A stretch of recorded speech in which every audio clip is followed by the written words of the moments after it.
Bom dia a todos, todas. Vamos começar o evento paralelo à 16ª sessão do Mecanismo de Peritos em Direitos dos Povos Indígenas da ONU, que tem como tema iniciativas de proteção territorial indígena numa Amazônia brasileira ameaçada. Esse evento está sendo proposto pela Federação das Organizações Indígenas do Rio Negro, pela Associação das Mulheres Indígenas em Mutirão, AMIM, pela União dos Povos Indígenas do Vale do Javari, Univaja, em parceria com a Rede de Cooperação Amazônica e Sociedade dos Povos Ameaçados. Como sabemos, a Amazônia abriga mais de 180 povos indígenas diferentes, cujos territórios, além de garantirem o bem-estar de suas comunidades, têm importância global cientificamente comprovada na preservação das florestas tropicais, de sua biodiversidade e na superação da crise climática. Isso se deve às práticas e conhecimentos tradicionais de ocupação e governança coletiva dessas áreas, que somam mais de 115 milhões de hectares, onde vive uma população de aproximadamente 440 mil indígenas. Os territórios da Amazônia fazem fronteira com 7 países da América do Sul, delimitando a região com a maior concentração de grupos indígenas em isolamento voluntário do mundo, onde atualmente estima-se a presença de mais de 100 grupos nessa condição.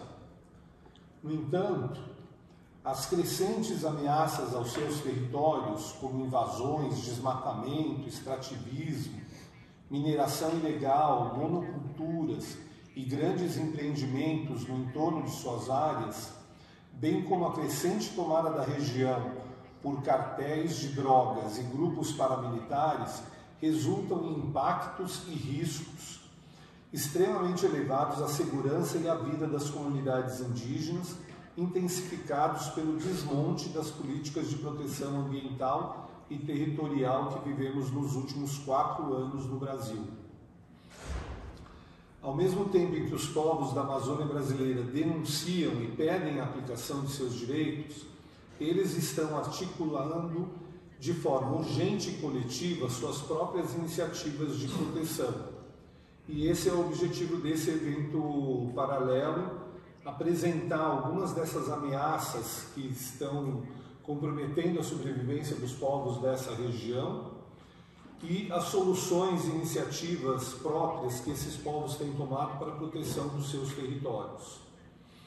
Então a gente vai contar com 3 apresentações aqui e vamos começar com Beto Marubo, que é representante indígena da Univaja, tem uma larga experiência com a questão dos povos isolados.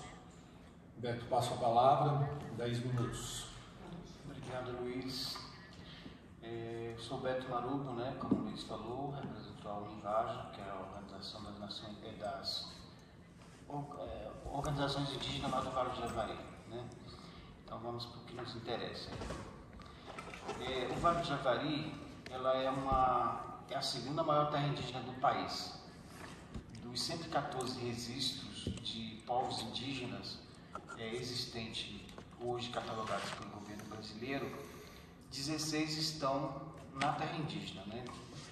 Está aí um mapa mais ou menos para vocês se localizarem onde está localizado. Então, lá na região do estado do Amazonas, no norte do país, e o mapa maior é onde estão esses pontos vermelhos, são onde estão localizados os grupos de índios de isolamento voluntário. E os pontos pretos do mapa são povos que já mantêm largo contato com a sociedade nacional, que são os Marubos, meu povo, Maioruna, Matiz, Canamari e Culina. São 7 povos que já mantêm contato largo com a sociedade nacional. Então, vamos próximo para vocês entenderem um pouco quem são. Daí são os Marubos, minha família. Nós temos os Canamari, temos temos os Matis, temos os Maiurunas, tem o Kulina Pano, tem o Tsongondiapá e tem os Curubos, né? Próximo. Bem, para nós entendermos o contexto da minha terra, da minha região, a gente precisa entender que está totalmente atrelado com a atuação do governo naquela região, né? Então, assim, antes, o governo brasileiro, ele tinha a política, tinha como política a integração dos povos à sociedade nacional. Então, nesse período, em 1976, eles fizeram o contato dos Matis, lá na região do Vale do Javari. Os Marubos, de uma certa forma, também foram contatados antes desse período, mas oficialmente na década de 70, assim como os Maiurunas e demais, muito na política de integração nacional. Só que o governo percebeu que os contatos que eles faziam eram um desastre sanitário para esses povos, né? Então, o povo Matis, por exemplo, que foi contactado em 76, tinha uma população de 300 pessoas e foram reduzidos a 80 pessoas. Então, foi um desastre. Os próprios indigenistas perceberam que a política de integração não funcionava, né? Numa área que até então vinha sendo descoberta, né, pelas instituições, dentre as quais a FUNAI, o próprio Exército que já atuava naquela região, né? Então, a partir do contato dos Matis e com demais parceiros, houve uma campanha internacional para fazer a demarcação desse território, porque ali a FUNAI já percebia a grande quantidade, como ainda tem, de povos isolados, né, conforme vocês viram no mapa. Então, assim, a primeira interdição dessa área aconteceu em 1985, né, através de uma portaria do governo. Nesse mesmo período, devido ao confronto entre os invasores, na época a área não era demarcada, não era oficializada, reconhecida como terra indígena, e houve confrontos entre os isolados e até mesmo os povos que já mantinham larga experiência com a sociedade nacional, e culminou com um conflito entre os Curubos, que estão na foto aí, e madeireiros, né? Houve morte de ambos os lados. E aí houve uma intervenção do governo contactando os Curubos em 96, né? No caso Cid Possuelo fez esse contato e chamou a atenção da comunidade nacional e internacional da importância de proteger esse território. E em 2001 o governo homologou ela oficialmente como terra indígena, no caso, né? Nesse período, o governo já tinha estruturado no âmbito da FUNAI, mas lá no Vale do Javari foi criado um grupo específico para lidar com a questão de índios isolados, que é a Frente de Proteção Etnoambiental do Vale do Javari, conforme a portaria 982 de 2000. Próximo, hein? Então, essa foto aqui é para vocês demonstrarem mais ou menos como é que é feito esse trabalho de monitoramento territorial e da proteção a esses parentes isolados. A área tem 8,5 milhões de hectares, é a segunda maior terra indígena do país. Essa área ainda não tem problemas os problemas lá é diferente do que acontece no Pará, no Mato Grosso. A vegetação está intacta, né, em muitas regiões ainda. Como nós falamos lá, para descobrir, para monitorar onde os parentes estão morando, os parentes isolados, né, os índios isolados, é como procurar uma agulha no palheiro. Então, a área é enorme e tem um pontinho aqui no meio, né, que é um roçado deles, que a gente vai ver mais lá na frente. Esse roçado, a gente vem monitorando ele já há um bom tempo, e ele demonstra o seguinte: o quão benéfico foi a política de proteção do governo, sem fazer o contato por conveniência do governo e integrar, como na época queriam, né? Com a demarcação da terra indígena e não forçar o contato com eles, eles têm aumentado a população. Olha, vocês verem aí uma foto no centro, muito no centro aí, não sei se dá para ver, e ao redor é uma roça que eles estão plantando. Essa roça é grande, isso daí foi feito com um avião. Ou seja, tem muita gente comendo lá, né? Que eles não vendem o excedente da produção, eles consomem lá. Então, eles estão plantando roças e estão aumentando a população também de índios isolados, né? Próximo. Daí são outras referências, né? Mas é muito para vocês identificar quem são os isolados, né? Muitas pessoas dizem, mas isso não existe, isso não tem... vocês falam isso, mas não temos provas. Eu trouxe muito para demonstrar para vocês como é que vivem esses povos, diferente dos demais, né? Daí é uma aldeia Corubo, de isolados também. Essa foto aqui também são grupos diferentes, tá? Em termos de língua também, em termos de cultura, são diferentes entre si. Daqui é um índio isolado de recente contato, Corubo, que a gente tirou essa foto aqui para me demonstrar o quanto é importante a preservação desse território. Eles precisam do território sadio para que eles possam sobreviver nesse espaço, né? Apesar de ser uma área enorme, mas os avanços das frentes econômicas têm atingido essa terra, como eu vou explicar mais na frente. Isso daqui são um trabalho de expedição de mato que a FUNAI faz, né? A FUNAI junto com a Univage atualmente, onde a gente tenta estudar o máximo possível, até para a questão de monitoramento e alimentar os dados do governo, a forma de cultura deles, a língua deles, né? Como eles andam no território, a quantidade de pessoas, adultos, jovens, crianças.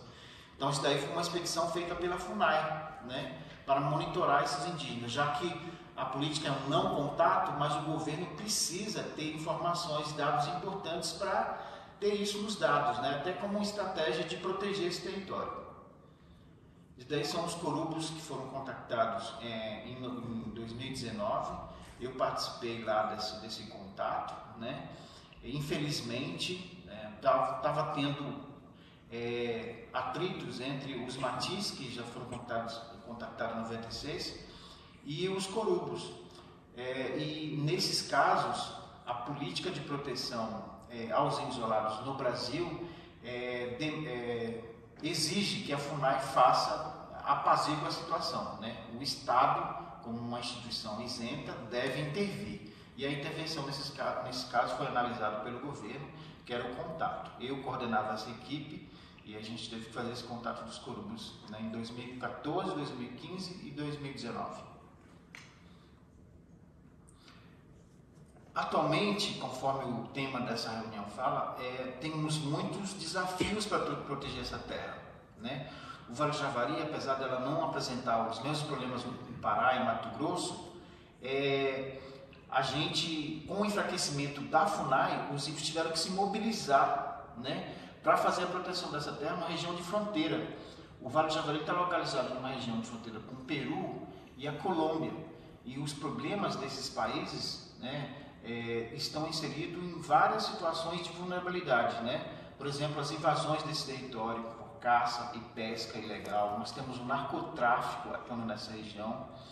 E para isso, com o enfraquecimento da FUNAI na região, os indígenas, junto com os indigenistas, tiveram que traçar estratégias, né, bem definidas. E uma das estratégias foi treinar os próprios indígenas para assumir, de uma certa forma, o trabalho de um Estado, né?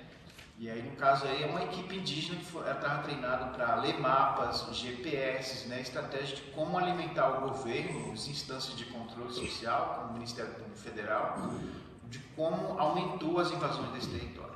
Vamos para o próximo aí. Isso daí é um trabalho de campo que a gente fazia, né, lá junto, próximo.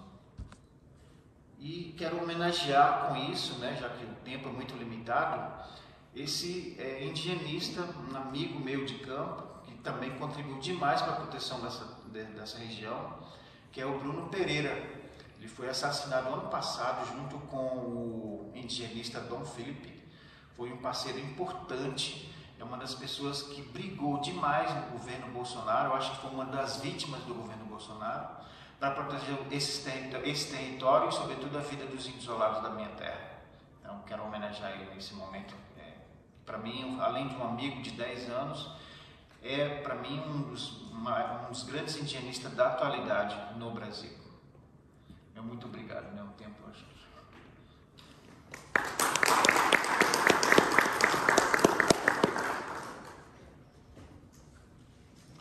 Obrigado, Beto. Então, vamos sair agora do Vale do Javari e mais para o extremo da Amazônia para falar da região do Alto Rio Negro. Então, convido agora a Elisângela Baré, que é representante indígena da Federação das Organizações Indígenas da Amazônia Brasileira. Purangaara Yandarama, Yandeiazica Waitaike, Peyencari Waitá, Pepuraki Waitai Yaneripi, assiste a Nama Waitaike Waitaike Waitei com a mesa ao pé. Então, bom dia a todos e a todas. Quero agradecer a presença de todos que estão aqui participando, nos ouvindo, agradecer a mesa, agradecer ao meu parente que estão aqui na mesa também. A gente traz um pouco dos nossos direitos, um pouco dos nossos anseios, dos nossos desafios como povos indígenas do Brasil. Então, 16ª sessão do Mecanismo de Perito em Direito de Povos Indígenas, Palácio das Nações, Genebra, Suíça, 17 a 21 de julho de 2023. Então, eu faço parte das organizações indígenas, da Federação das Organizações Indígenas da FOIRNE, né? Então, eu venho aqui falar um pouco desse meu trabalho, né, dentro da federação. O meu tema que eu trago aqui, Mulheres Indígenas do Rio Negro na Proteção do Território, a luta pelo resguardo da vida. Então, dentro do nosso território, que é o estado do Amazonas, São Gabriel da Cachoeira, eu faço parte da Associação das Mulheres Indígenas do Alto Rio Negro, Amiarne, Departamento de Mulheres Indígenas do Rio Negro, DEMIRNE, e a nossa guarda-chuva maior, que é a Federação das Organizações Indígenas do Rio Negro. Então, eu sou Elisângela da Silva Costa, nasci no sítio Santa Ana, pertenço à terra indígena Quequé-Marabitana, no município de São Gabriel da Cachoeira, estado do Amazonas. Tenho 39 anos, sou do povo Aruaque, da etnia Baré. Sou uma mulher indígena, artesã, agricultora, mãe, professora indígena e pesquisadora indígena. O meu contexto, eu trago aqui para vocês, né? Eu sou uma mulher de fronteira. O nosso território faz fronteira com a Venezuela, com a Colômbia.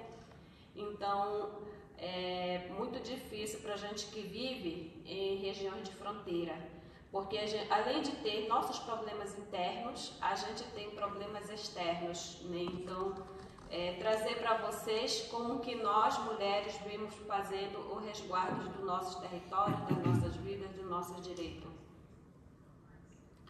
Então, dentro do meu território, temos 16 línguas faladas, né? Nós temos 23 povos indígenas do Rio Negro, pertencentes à família linguística Tucano-Oriental, Aruaque, Nademe e Yanomami. De acordo com as informações recentes, nós temos 26.406 pessoas que vivem dentro dessas terras. E dentro dos 23 povos, dessas 4 famílias linguísticas, nós temos os 23 povos, que é Carapanã, Cótira, Wanano, Cubeu, Macuna, Mirititapuia, Piratapuia, Siriano, Tariano, Tuyuca, Baniwa, Baré, Dessano, Curipaco, Berequena, Yanomami, Bará, Do, Nadebe, Rupi, Darapaço e Baraçana. Então, dentro desses territórios que vocês estão vendo, são os que os povos vivem. Eu trouxe aqui o mapa, né? A gente trabalha hoje, recentemente, o governo Lula homologou mais uma terra indígena, que é a terra Onuxi, Jurubaxi, que aqui no mapa ele não aparece ainda como terra indígena, mas agora a gente está atualizando o mapa, né? E ele vai também ser uma parte, né, da terra indígena que a gente vem lutando para fazer as homologações de várias terras. Né? Então, esse é um pouco do nosso território, né, que a gente tem, e como diz o Beto, no mapa ele é pequeno, mas a gente faz, né, o trabalho, né, de fazer o resguardo das nossas vidas como mulher, como povos indígenas. E a nossa proposta a gente trouxe, né, porque mesmo que se passou um governo 4 anos, não só um governo, mas vários governos, a gente fala que nós estamos 523 anos de muita luta, de muita resistência. Né? Então a nossa proposta que a gente traz é que haja um estudo sobre o mercúrio em humanos, água, peixe, principalmente para os povos que vivem nas fronteiras. Porque a mineração não acontece só dentro do território brasileiro, mas como, por exemplo, na Colômbia e Venezuela, eles trabalham com dragas e as águas que vêm para dentro das terras indígenas, né? Então a gente acaba sofrendo, né, também as consequências que são feitas em outros países. E cobrar o governo brasileiro sobre o desmatamento que avança sobre as terras indígenas já demarcadas, né? Então isso para a gente é um grande desafio, porque o grande agronegócio, sabendo que a terra já é demarcada, né, e a gente vê o desmatamento chegando mais próximo dentro dos territórios. Então a gente acaba sofrendo com isso, né? Então eu trouxe uma proposta aqui também que eu acredito que nesse governo vai melhorar, mas a gente não pode deixar de fazer o nosso controle social.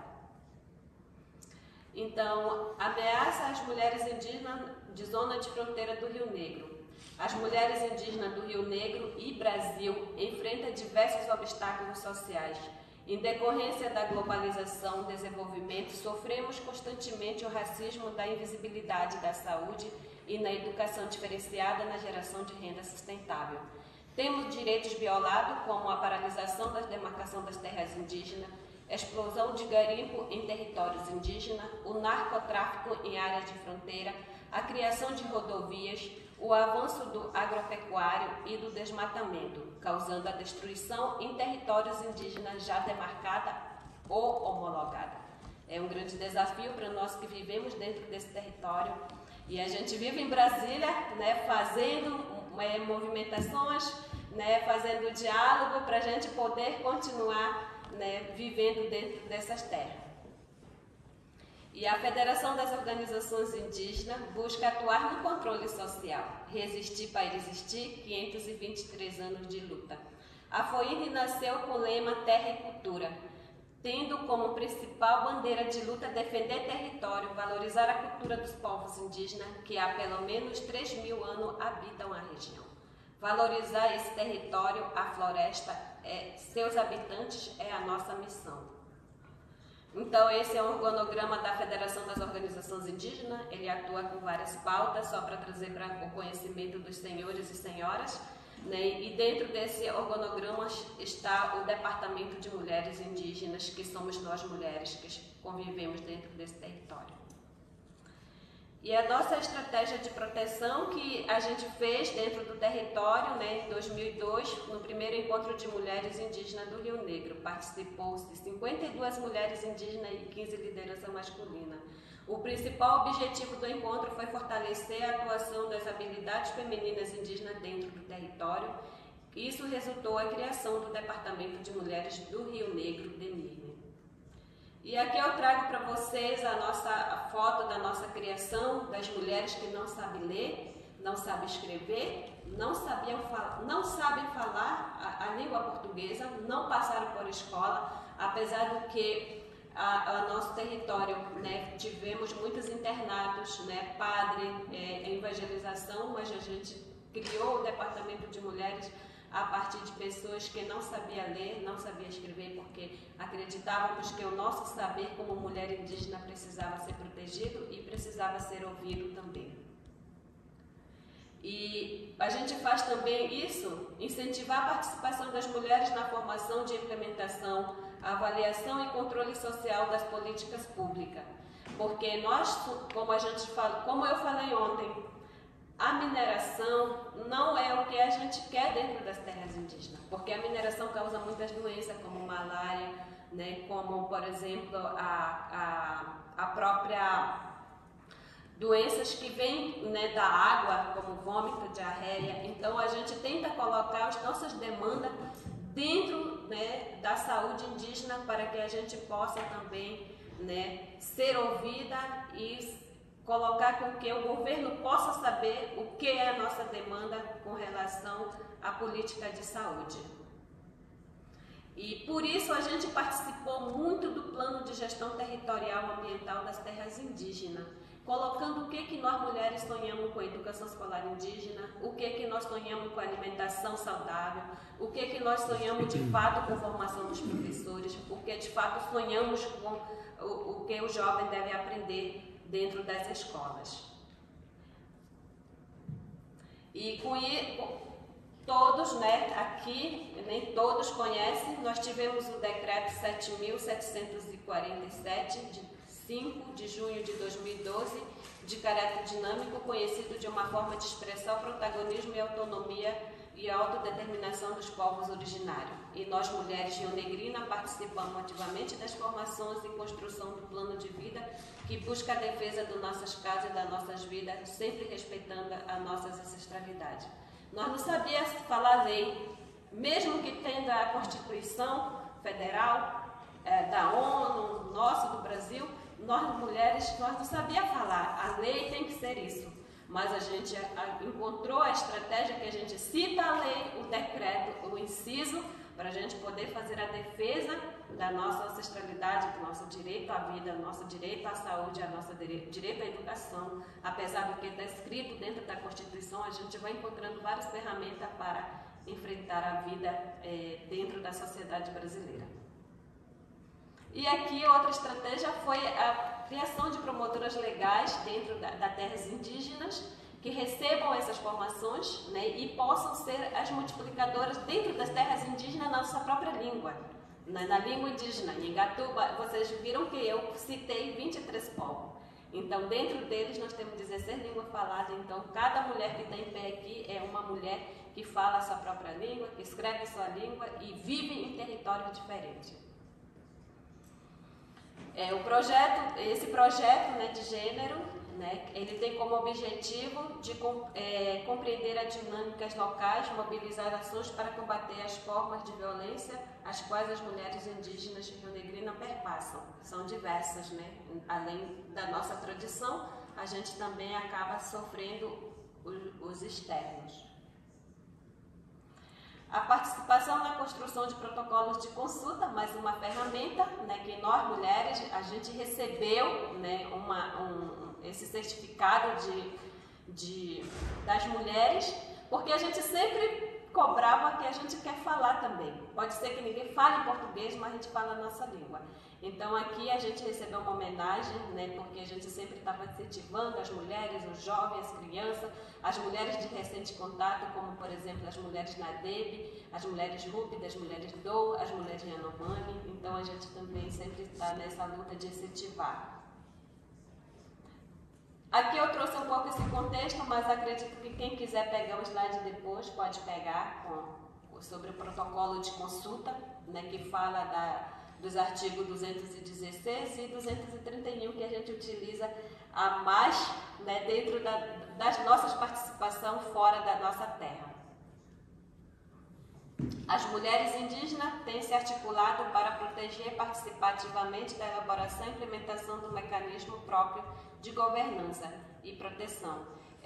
A necessidade de respeitar seus direitos e o mecanismo, como reforçar a Declaração da ONU sobre Direitos Indígenas, atuais ataques que sofremos é um marco temporal. Como eu falo assim, né? A Constituição foi feita a partir do dia 5, né, de outubro de 1988, mas eu nasci em 23 de março de 1984. Eu já nasci naquela terra, minha mãe nasceu naquela terra, minha avó nasceu naquela terra, e o marco temporal, ele vem com outra finalidade de tirar eu do meu território, aonde a minha mãe perdeu o sangue dela e eu nasci, meus filhos, dentro do território, e dizem que eu não tenho direito de estar dentro daquele território, que é a minha casa, né? Então, é uma coisa que a gente sempre coloca, né?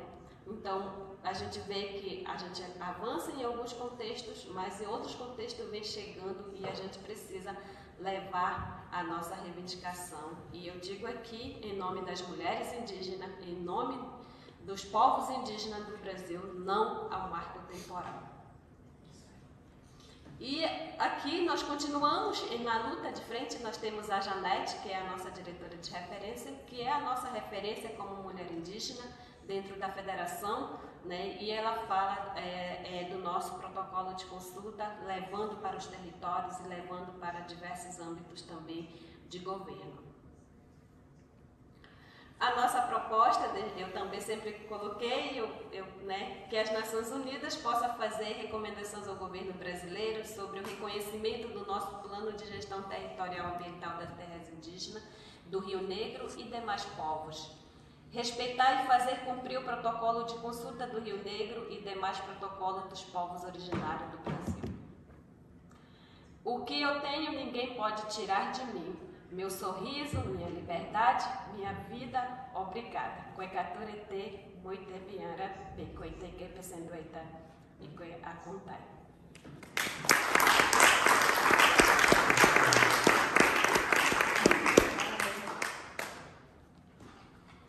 Obrigado, Elisângela. Vamos sair da Amazônia Ocidental para ir para o outro lado da Amazônia, para a Amazônia Oriental, o estado do Amapá. Vamos ter a contribuição agora da Lilian Caripuna, que é a primeira mulher indígena vereadora na cidade de Oiapoque, né, eleita, e é representante indígena da AMIN, que é a Associação das Mulheres Indígenas em Mutirão, e vai trazer um pouco também da atuação das mulheres aí nessa região para a proteção do seu território.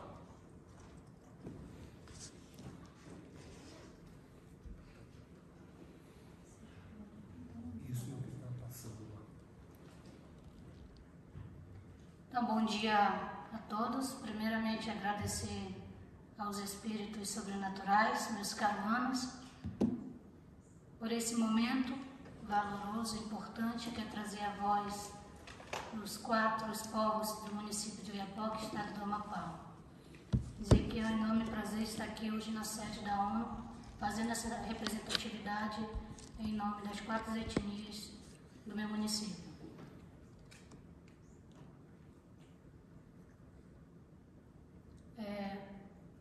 Moro no estado do Amapá, na TI Uaçá. Lá nós temos 3 terras indígenas, que é a TI Galibi, terra indígena Galibi, terra indígena Juminá e a TI Uaçá. A TI Uaçá é uma das terras indígenas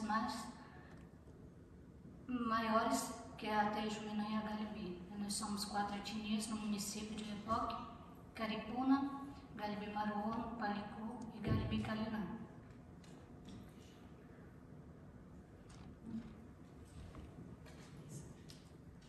Eu gostaria de fazer essa apresentação iniciando a minha palavra com relação ao protocolo de consulta. Eu fiz de uma forma conjunta porque para nós são 3 ferramentas que nos dão uma seguridade melhor dos nossos direitos enquanto povos indígenas. Então vou estar falando sobre o protocolo de consulta, o plano de vida e o plano de gestão ambiental e territorial dos povos indígenas de Oiapoque, do Amapá. Então, o protocolo de consulta ele é o plano e o plano de vida dos povos indígenas do Oiapoque. Eles são marcos significativos que buscam garantir a participação e a tomada de decisões informadas dos povos indígenas em relação às políticas, né, que afetam as suas terras, recursos naturais e modos de vida. Eu trago isso porque é importante a gente destacar que temos o direito à consulta prévia, livre e informada, né, que é um princípio fundamental consagrado em diversos instrumentos internacionais de direitos humanos, incluindo as declarações das Nações Unidas sobre os direitos indígenas. O protocolo de consulta dos povos indígenas de Oiapoque, ele surge como uma ferramenta que busca efetivar esse direito, estabelecendo um processo de diálogo e negociação entre as autoridades estatais, os representantes dos povos indígenas, com o objetivo de obter o consentimento dessas comunidades antes de implementar quaisquer medida que as afete diretamente. Eu cito que, como atualmente nós estamos, o município ele está passando por um processo de de negociações, né, com grandes empresas, cito aqui como a empresa a Petrobras, que atualmente está no município. Então é algo também que nós exigimos que sejamos consultados enquanto povos indígenas de Oiapoque. Aqui trago o plano de vida dos povos e organizações indígenas de Oiapoque. Foi um plano de vida feito coletivamente entre os 4 povos indígenas. Aqui está em conjunto, né, o plano de gestão territorial e ambiental e o protocolo de consulta. Eles vêm fortalecer essas diretrizes e estratégias para o uso de sustento dos recursos naturais e a proteção do meio ambiente nas terras indígenas. Esse plano de vida, ele valoriza o conhecimento tradicionais, né, que nós temos dos povos indígenas e que são guardiões, né, dos ecossistemas únicos e têm uma profunda conexão com a natureza, né? É o que eu falo, dentro do nosso conhecimento tradicional, nós enquanto povos indígenas de Oiapoque, nós costumamos dizer que para tudo tem o seu dono, o espírito sobrenatural, para ficar numa língua mais clara para nós todos entendermos, né? A gente costuma dizer que os igarapés, os rios, né, o céu, o sol, eles têm os seus donos, né? Então, assim, a gente acredita, né, na nossa forma de acreditar como povos indígenas, que conhecem a natureza como um todo. No entanto, devemos conhecer que ainda existem desafios significativos a serem superados. É essencial fortalecer os mecanismos de implementação e monitoramento desses planos, alocar recursos adequados e envolver plenamente os povos indígenas em todas as fases do processo e a promoção da conscientização sobre os direitos dos povos indígenas, né? Então, que a gente não fique de fora desses momentos, né? Que o governo federal, o governo municipal e estadual, que ele nos deixe participar, que a gente tenha voz e vez, né? Para que a gente possa dizer de fato o que nós queremos enquanto povos indígenas, né? E vale aqui ressaltar que nós, enquanto comunidades indígenas, quando a gente repassa que é importante a gente parar e olhar para o mundo, né? Que se tem uma frase que diz-se que hoje o agronegócio ele é tudo, e para nós a gente sempre traz essa fala que dinheiro não se come, né? Então, assim, que a gente possa parar no mundo e pensar, né, no nosso planeta.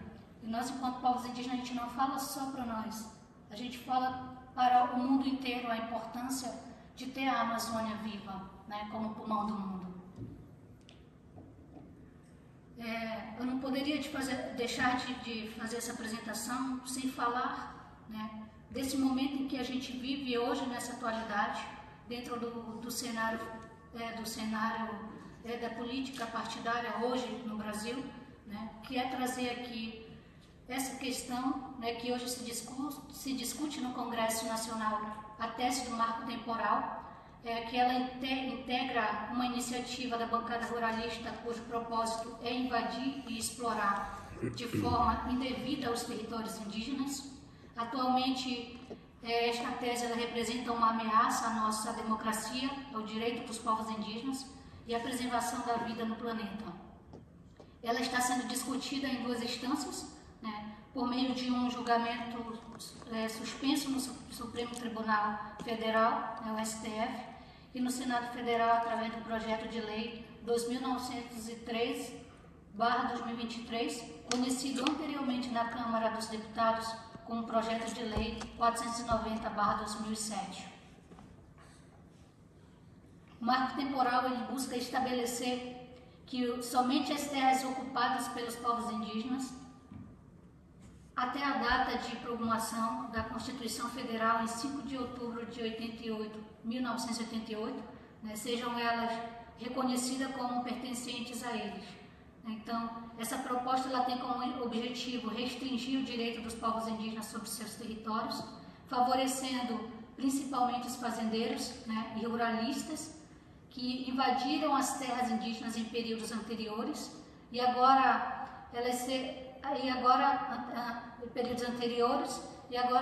desejam se legalizar essas invasões, né? Então, o que marca para a gente é essa questão.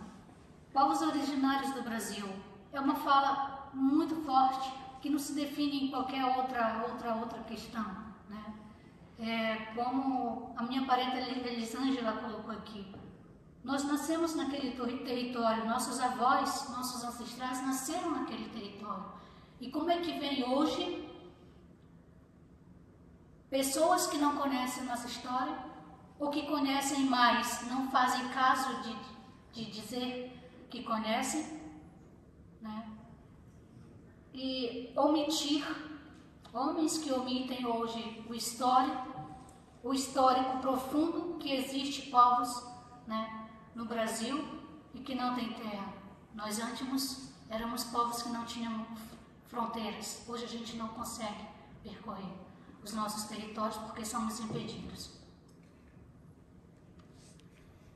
Trago aqui também uma outra questão, que é falar hoje do momento em que as minhas comunidades no município de Oiapoque estão vivenciando, né, que é a questão da pandemia. Nós passamos por uma pandemia no mundo inteiro, mas hoje minhas comunidades, elas passam por uma pandemia das roças, né, que é o impacto das mudanças climáticas na agricultura tradicional indígena no Oiapoque, Amapá, Brasil, né. Então aqui eu trago hoje para falar sobre essa grande questão que nós estamos passando, né, que é falar sobre a segurança alimentar desse momento que nós estamos passando, né. Então, hoje nós temos a agricultura familiar, ela é afetada por conta dessas pragas que se deu nas roças. Nós não conseguimos mais fazer a farinha, que é a nossa maior fonte de alimentação, né, e renda dentro dos nossos territórios.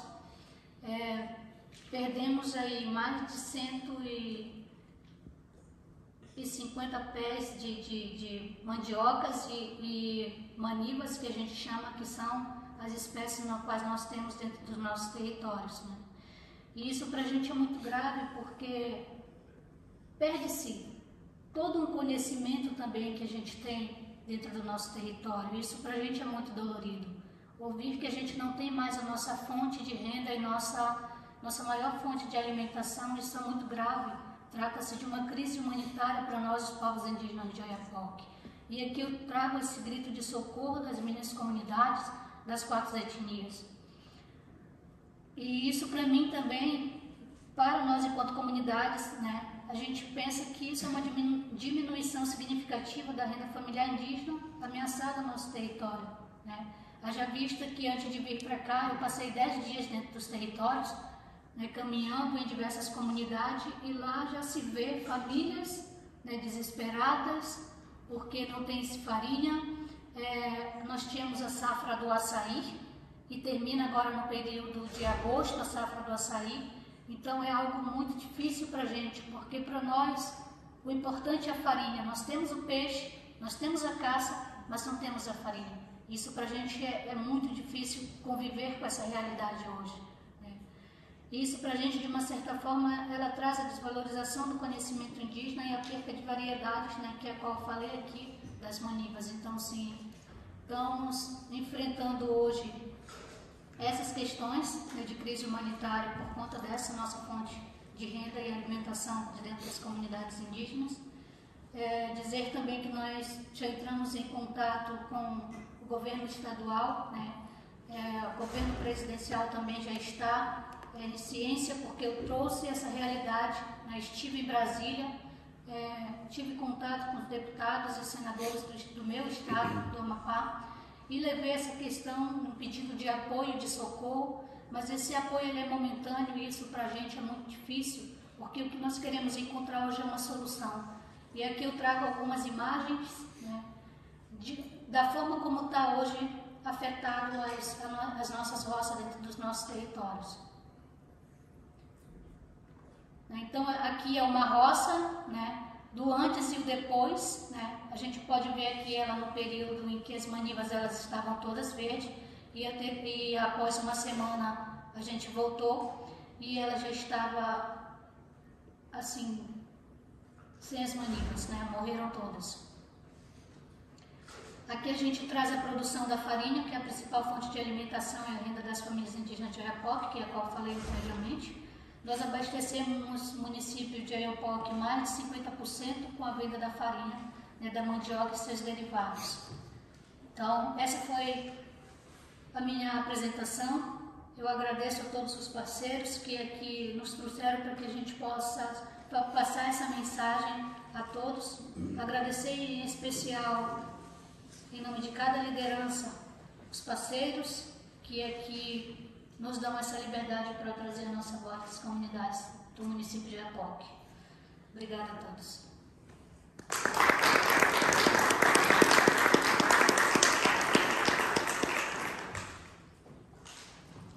Obrigado, Lilian.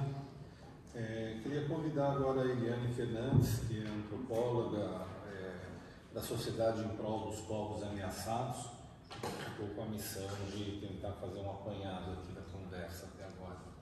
Obrigada, Luiz. Obrigada às palestrantes e ao palestrante. Vou tentar resumir rapidamente, né, esse rico conteúdo da situação de 3 representantes e seus povos da Amazônia brasileira. Na primeira apresentação, Beto Marungo falou sobre a complicada situação que a terra do Vale do Javari se encontra devido ao desmantelamento que aconteceu nos últimos anos através do governo Bolsonaro. A FUNAI ficou ali totalmente enfraquecida e no Vale do Javari, na terra indígena do Vale do Javari, como vocês viram no mapa, vivem, né, 7 povos indígenas em contato também com povos que vivem em isolamento voluntário, e eles estão assim, sem nenhum apoio. É uma situação complicada. Vimos o que aconteceu ano passado com o assassinato de Bruno Pereira e Dom Phillips, mas também há alguns anos atrás de Maciel, que também era um funcionário da FUNAI. Então, assim, Beto, seu irmão, também se encontram ameaçados, recebem ameaças como outros parentes também. Então, até agora, o problema não foi solucionado e Beto veio aqui para realmente chamar a atenção das Nações Unidas, mas também dos representantes do governo brasileiro, a fortalecer a FUNAI para que medidas sejam tomadas o mais rápido possível para que esse problema no Vale do Javari possa ser solucionado, a FUNAI seja fortalecida e que eles possam viver uma condição melhor, porque os isolados não têm a chance de se defenderem. Eles estão altamente ameaçados pela presença de caçadores, pescadores ilegais, o narcotráfico, que também naquela região de fronteira, ao longo de toda a região ali da fronteira, como também a Elisângela Baré apresentou, né, onde ela vive, no alto do Rio Negro, também faz fronteira com a Venezuela e Colômbia, o Vale do Javari faz com o Peru. Então, existem várias ameaças ali naquela região e foi muito bom escutar a Elisângela Baré falando sobre a luta das mulheres indígenas do Rio Negro na proteção do território, né? Na luta também para que estudos sejam feitos sobre os impactos do mercúrio para toda a população ali que vive, que é uma alta ameaça, né? As minerações, como eu acho que todos nós sabemos, é uma grande ameaça para os povos indígenas no Brasil, né? E povos quilombolas. Então, temos que chamar a atenção tanto do governo brasileiro, mas também das Nações Unidas, de outros países que interferem, né, nesses projetos, para que eles respeitem de forma eficaz os direitos dos povos indígenas. Temos que cobrar o governo brasileiro sobre o desmatamento que avança sobre as terras indígenas demarcadas, disse a Elisângela, e é uma questão muito grave. Mesmo por sorte, o Lula tendo ganho essa eleição, ainda existem problemas. os problemas continuam, né? As ameaças, o desmatamento, os garimpeiros que atuam nessas terras. Então, e achei muito forte essa luta das mulheres indígenas do Rio Negro também para fortalecer habilidades das mulheres indígenas do Rio Negro e incentivar a participação delas na formulação, implementação, avaliação e controle social das políticas voltadas para os povos indígenas. E ela falou assim, uma coisa que me marcou aqui nessa apresentação: as mulheres indígenas lutam para participar na elaboração e implementação dos mecanismos próprios de governança e proteção e pelo respeito aos seus direitos. E essa luta das mulheres, ela tem que ser reconhecida, e admiro muito assim essa luta de vocês, para que vocês sejam vistas, né, que não haja mais esse racismo da invisibilidade, né, tanto na questão da saúde, da alimentação, como a Lília apresentou aqui. E agora eu passo assim para a apresentação da Lília Caripuna, do Oiapoque, e também, né, a sua luta voltada para o fortalecimento das mulheres indígenas da região e essa questão de alta importância sobre o respeito, né, ao protocolo de consulta, garantir a consulta prévia livre e informada dos povos indígenas do Brasil.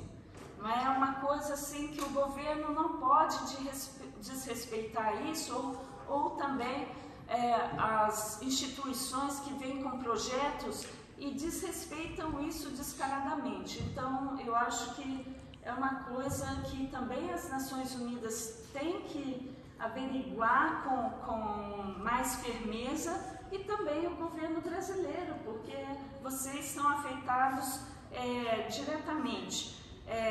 A Lília apresentou também a importância, né, dessa construção do protocolo de consulta, plano de vida e plano de gestão territorial do Amapá, e eu admiro muito nisso também a contribuição da RCA nesse trabalho, né? Vocês trabalhando diretamente com as comunidades ali da Amazônia brasileira para justamente criar esses protocolos de consulta, que eu acho assim crucial para sobrevivência dos povos indígenas no Brasil. E um ponto que eu fiquei sabendo só através da Lília, eu não tinha, mesmo assim, trabalhando com a questão indígena no Brasil, eu não sabia dessa crise alimentar que vocês estão passando ali no Oiapoque, né, com a mandioca, com esse problema desse fungo que está dando em várias, não é só uma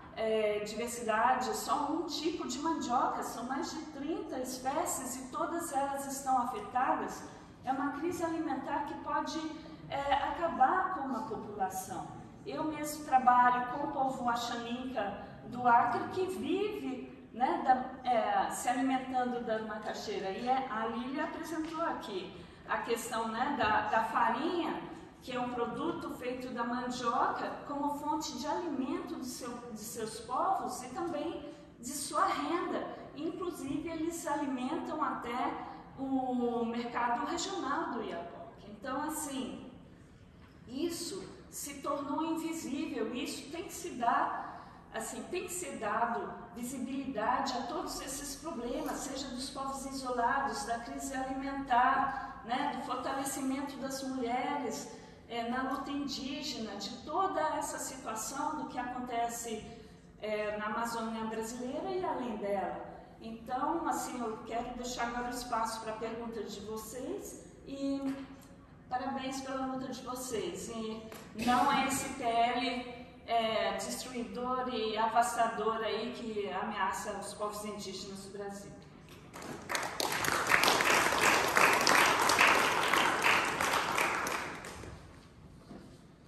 A gente ainda tem uns minutinhos, mas queria passar a palavra para o Beto, que queria fazer mais um comentário.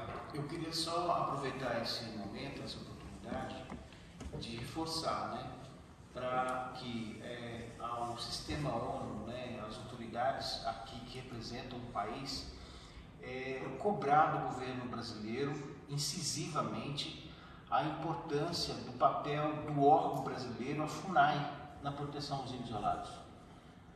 A FUNAI, né, eu tive muito tempo trabalhando com a FUNAI, numa área que tem a maior quantidade de índios isolados no mundo, é a minha terra, é vital, é vital. Sem a FUNAI, eles simplesmente não têm condição de sobreviver. Não há outro órgão do governo brasileiro que tenha a expertise e a experiência. Então, é importante fazer o fortalecimento da FUNAI. Além disso, a FUNAI detém, sob a sua responsabilidade, quase 14% do território nacional, né, que é importante, inclusive, para as mudanças climáticas, o enfrentamento das mudanças climáticas, né? Um órgão que nunca teve a prioridade devida, a atenção devida pelo Brasil, pelo governo brasileiro. Enquanto isso é vital. Outra questão importante é o sistema ONU ficar atento para a vulnerabilidade que se encontra esses povos indígenas isolados, né, num contexto de muitas exigências econômicas, né, as frentes econômicas sendo priorizadas em detrimento da proteção desses povos. E eles são muito vulneráveis. Esses povos, eles não têm a mesma oportunidade de estar aqui como eu, Maruco, falar para vocês, né? Então, é responsabilidade de todos nós, né, respeitar essa opção que eles, né, optaram em viver, né? E como vocês viram nas imagens que eles puderam perceber, eles estão vivendo numa área relativamente protegida, mas que não é garantia nenhuma se não tiver uma atenção da comunidade internacional também. Muito obrigado.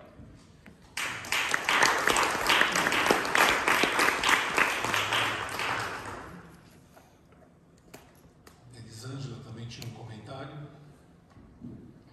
Só para finalizar a minha palavra, como mulher indígena, quero agradecer a participação de todos e reforçar também, né, que nós, mulheres indígenas, possamos ser ouvidas em vários contextos, né, não só dentro do nosso território, mas fora dela também, e o mesmo fortalecer a educação escolar indígena dentro do nosso território, que o nosso Ministério dos Povos Indígenas possa ser de fato fortalecida e ouvida, né, mas como mais uma ferramenta de proteção para nós como povos indígenas.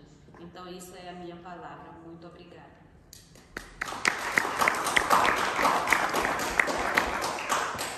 Passo para a Lilian também fazer a sua fala final. Mais uma vez mesmo, palavra gratidão por esse momento em nome de todas as lideranças na quais estou representando. Agradecer aqui a parceria de todos vocês que temos. Eu acredito que se caminharmos sozinha nós não tínhamos como chegar aqui, mas a parceria, a gente costuma falar, é a POC que faz toda a diferença, né? E eu estou aqui enquanto mulher indígena, né? Enquanto liderança. Desde 12 anos de idade comecei a minha luta ao lado de lideranças e aqui estou até hoje. E eu sempre trago comigo que sair da minha terra para vir para outras terras, é sempre pedir permissão dos espíritos encantados para que possam nos trazer e nos levar de volta para os nossos territórios. Quero agradecer aqui também, deixar registrado que todos os dias tenho recebido mensagens de vários indígenas parabenizando aqui a equipe que a gente tem, né, falado de vocês, né, que estão aqui conosco, Carlos, gratidão, Caia, né, que está aqui conosco, a Isis também. Então, quero agradecer a todos, Luiz Donizete, Patrícia Zupi, gratidão. A palavra gratidão e meu muito obrigada a todos vocês que aqui vieram nos assistir.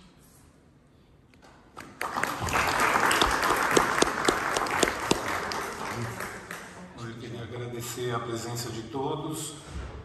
Esse evento contou também com o apoio da Raça e Igualdade, da Rainforest Foundation e da Ford Foundation.